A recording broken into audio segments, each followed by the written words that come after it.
Ісусу Христу, дорогі лемки.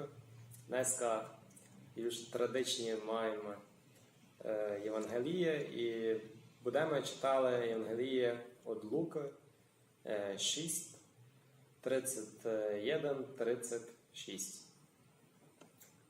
Повіл Господь: як chcете, би вам чинили люди, чинте і ви їм так само. Коли ви любите тих, що вас люблять, яка є ваша заслуга? Прeci і грішники люблять тих, хто їх любить. І коли чините добро тим, що вам чинять, яка ваша заслуга? І грішники то само чинять. І коли ви пожичате тим, від кого мати надію назад це то вернути, то яка є ваша в тім заслуга? Адже і грішники грішником пожичають, żeby одобрати одних рівних.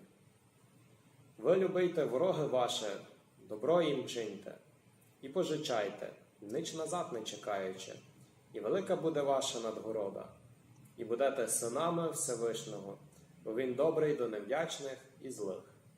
Будьте милосердні, як і Отець ваш милосердний.